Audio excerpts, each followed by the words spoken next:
So I read a bunch of books this month and I only have about half of them physically. So pretend that this stack is bigger because I read an audiobook and then I also read like 2 or 3 ebooks, and also a book that I have since loaned to somebody. So like, cut me some slack. It's been a month. In any case, let's start with Simply More by Cynthia Erivo.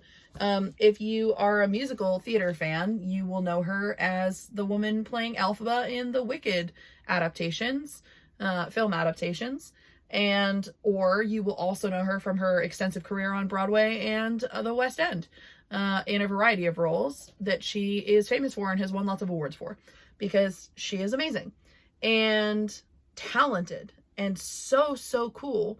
And this book is like part memoir, part self-help, part giving you advice about your life in anecdotes about her own life.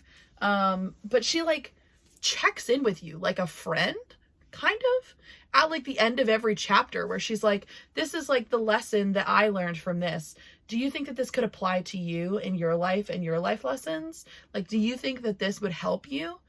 And like poses the question to you as the reader. And it was just like a very interesting take on like personal growth type books and memoirs. Like, I've never read another one like that. But it was just so like carefully thought out and caring and hopeful.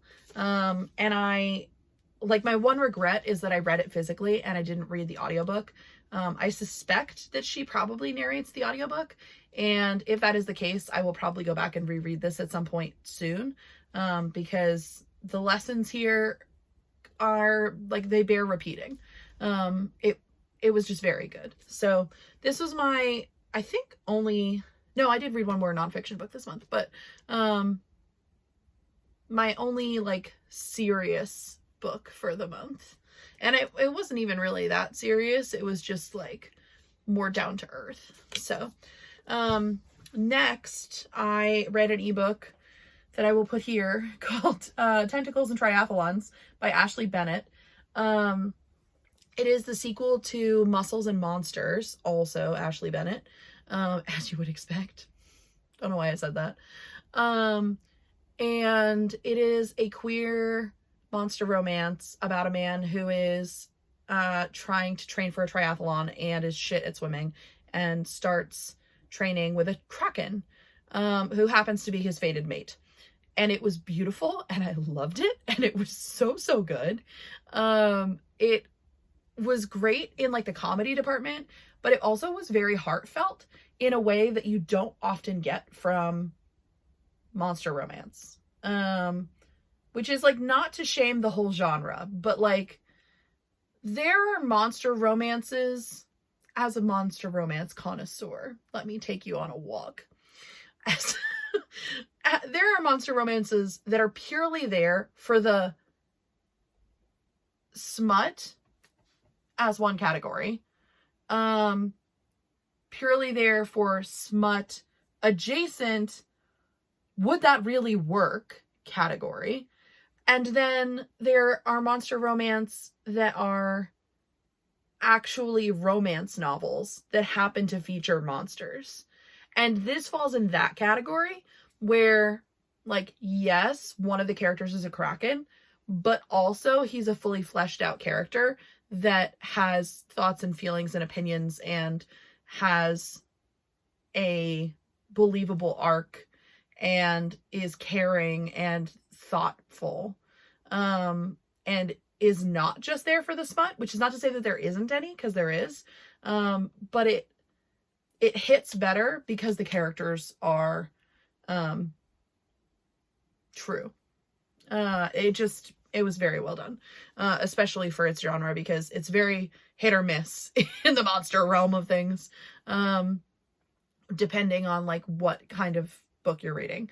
So loved it. I didn't have like super high expectations.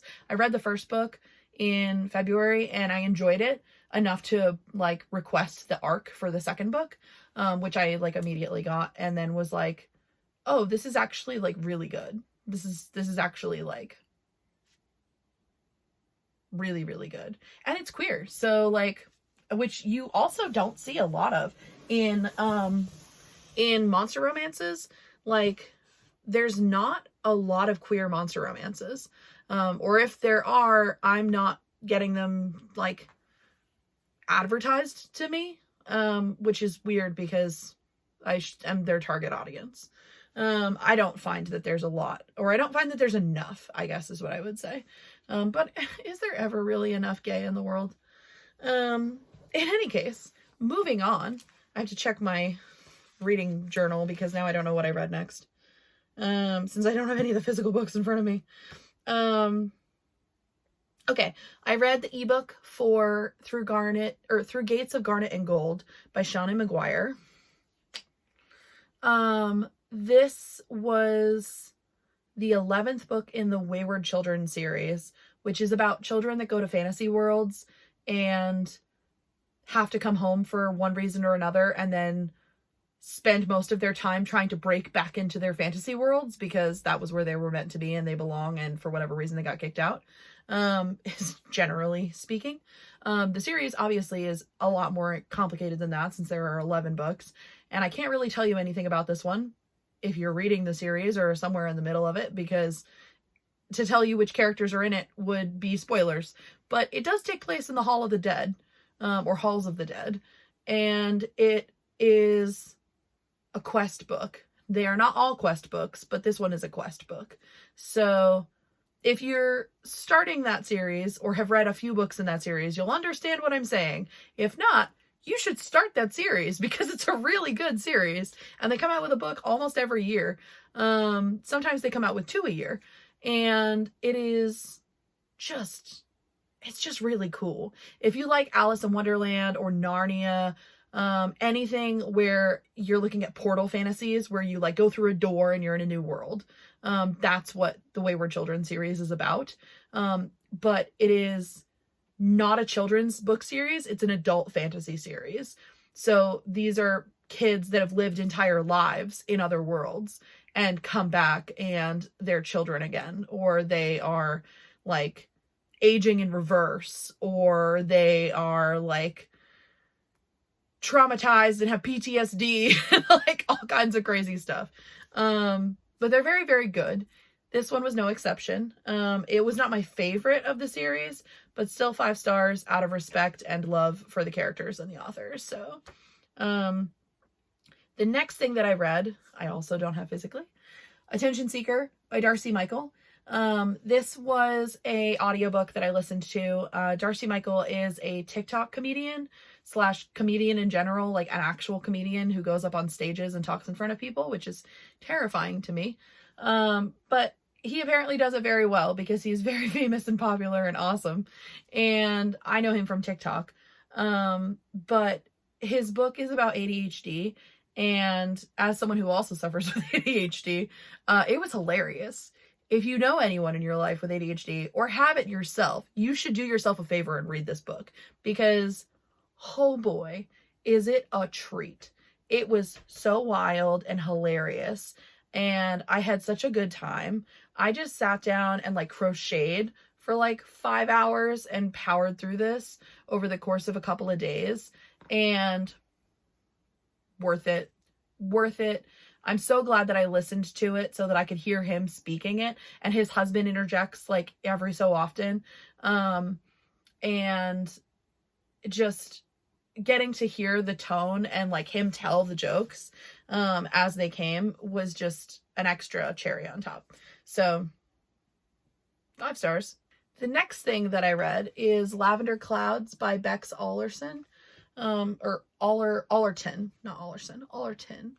I hope that's how they say their name. I don't know.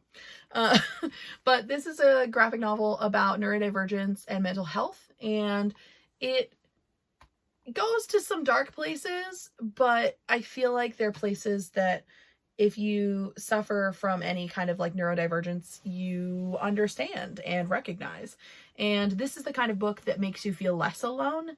So it's worth taking a gander at some of those dark corners. It was really well done. I'm glad that I got a physical copy of it so that I can reread it from time to time.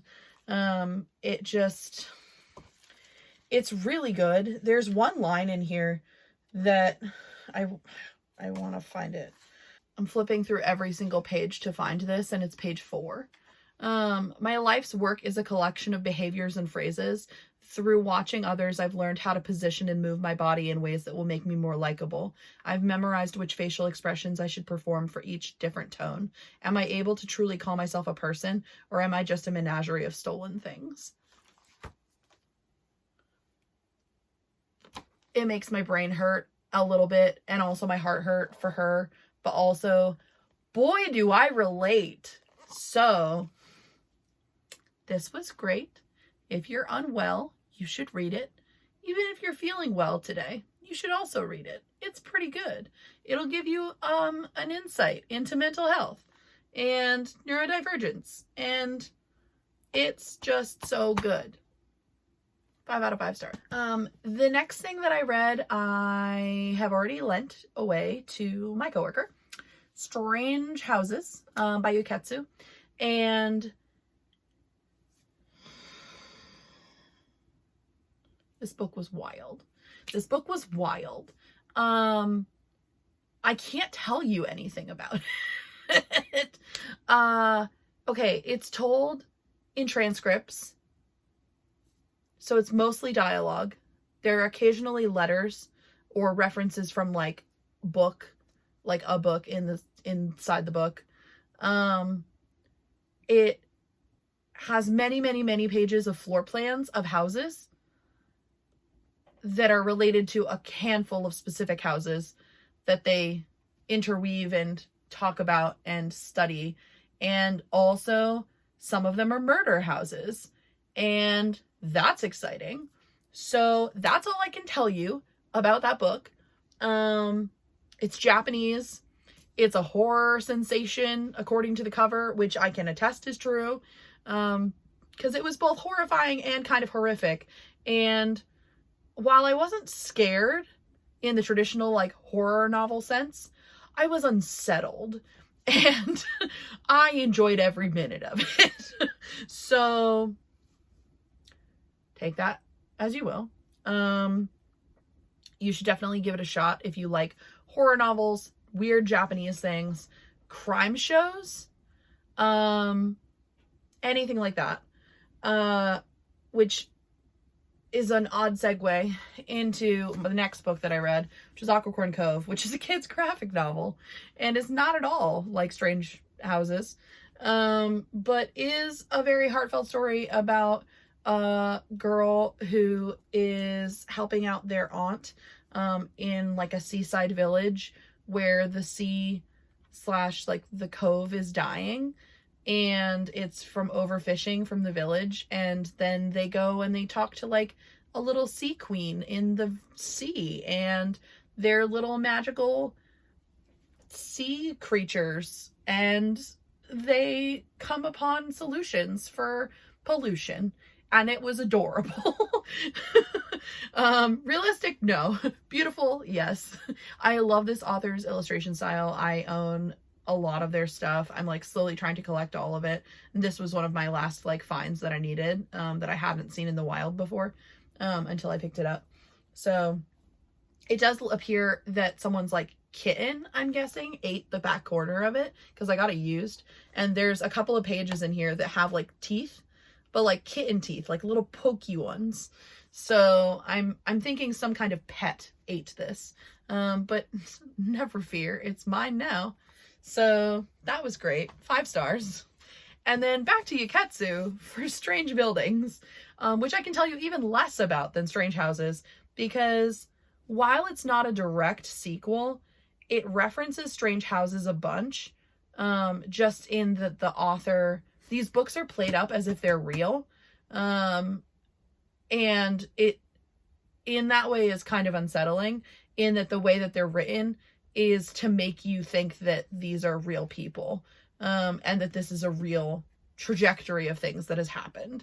And they do a very good job of making that very unsettling. But this one about Strange Buildings I can't tell you anything about because it will ruin multiple different secrets for you. And when I say multiple, I mean that the first, this much of the book is 11 case files talking about different buildings and different families that have lived in those buildings or have been in some way connected to those buildings. This is all of the reveals where they go through file by file and connect them all together in order to tell a larger story. And it takes this long for them to finish telling you all of the secrets up until the very last sentence. They're still revealing things to you. So, like, I can't tell you anything without giving away something from this because there's a lot of stuff to give away. And it was really, really good. I read it in 3 days. I kind of wish it was longer, and it's already almost 400 pages. I just really, really enjoyed this. It's addictive. It's chilling. The, like, puzzles are just weird. The houses are weird. The people are weird. It's very Japanese.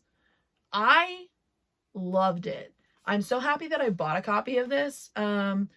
Do not, for the life of you, try and read this or Strange Houses digitally or with an audiobook, because you need to be able to see the pictures in order to make those connections. And there's something very satisfying about seeing the picture. The further on you get, the better you'll be at noticing weird shit in weird pictures. And you'll be like, oh, I'm a genius. And then the next page they'll tell you whatever it is that you already figured out, and you'll feel like a god. Priceless.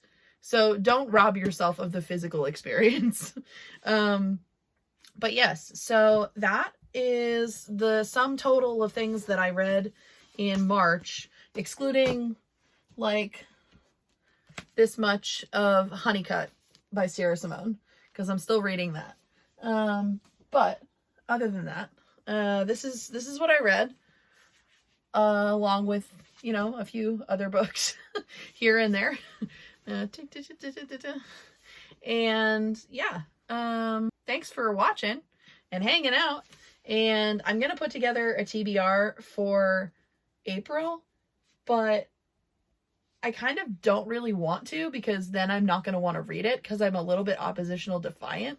But I may still put together a TBR and we'll just see how it goes. In any case, I will see you in the next one. Goodbye.